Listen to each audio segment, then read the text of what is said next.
All right, let's dive in. We're going to be navigating the wild, complex, and, let's be honest, absolutely fascinating world of modern AI. It's a place filled with giants, these massive models, and our goal today is to figure out how we can not only understand them, but actually put them to work. And just to set the stage, let's talk about scale for a second. We are now dealing with AI models that have tens of billions of parameters. Think about that. These aren't just little programs anymore. They're these massive, intricate networks. Their power is incredible, for sure, but so is their complexity. The scale is just mind-boggling. So this creates a huge problem for anyone trying to build things in this space. You've got these powerful new models dropping almost daily, and every single one has its own unique, complicated setup. It feels like you're trying to drink from a fire hose, right? It leaves you with this one big question. Where do you even start? To deal with this, we've got to understand the environment we're in, and I think a good way to describe it is the transformer jungle. It's dense, it's chaotic, and honestly, it can be pretty intimidating for anyone trying to find their way through it, whether you're a researcher or a developer. And this whole jungle thing really comes from a few key challenges. First, the models are massive, as we said. Second, just training and deploying them is a major headache. And then, just when you think you figured one out, bam, a new one comes along with a totally different implementation. It's just this constant battle against complexity. But what if there was a way to cut right through that jungle? What if you had a single tool that could control all of these different complicated models? You know, like a kind of universal remote for AI.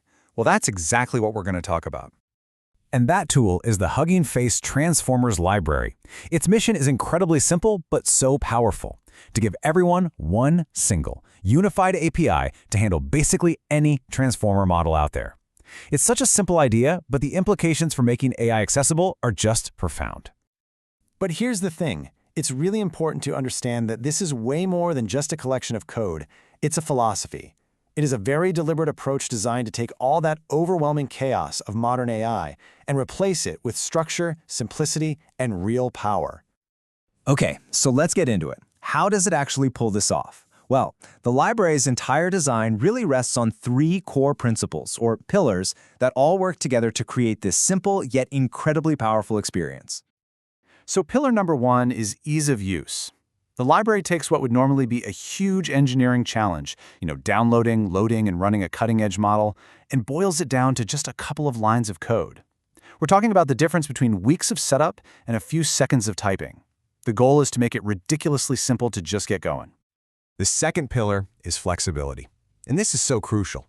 The library doesn't just hide everything behind some complex wall of abstractions. No, underneath the hood, every single model is just a standard building block that anyone who knows machine learning frameworks can immediately work with. There's no weird, proprietary magic you have to learn. And now for the third and maybe the most unique pillar: simplicity. This is captured perfectly by a core concept from the library's design philosophy, all in one file. The whole idea is that a model's entire logic, its forward pass, is defined in a single, self-contained file. That's totally different from other frameworks where it can be spread across a maze of different folders. So why on earth does that matter so much? Well, for one, it means you can actually read and understand how a state-of-the-art model works. It makes the code hackable, it's practically inviting you to experiment and tweak things, and you can play around with one model without any fear of accidentally breaking another one. So how does the library make all this work in practice? Well, it relies on two key components that work together like a seamless team. So let's meet this dynamic duo. On one side, you've got the tokenizer. You can think of this as the translator. It takes our human language and converts it into numbers that the AI can actually understand. And then on the other side, you have the model itself. That's the brain, which takes those numbers and processes them to make predictions. And together, these two components create the entire pipeline from start to finish.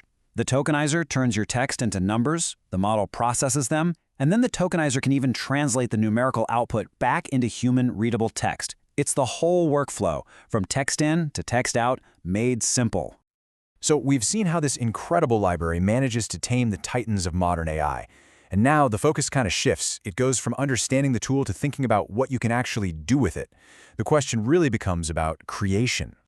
So when you put it all together, the impact is just crystal clear. The Transformers library tames AI complexity with one simple API. It's designed not just to be used, but to be understood and experimented with. And this whole philosophy, It did more than just create a tool. It created a shared language for the entire research community, becoming the de facto standard that basically accelerated the pace of innovation for everyone. And that leaves us with one final, pretty inspiring thought.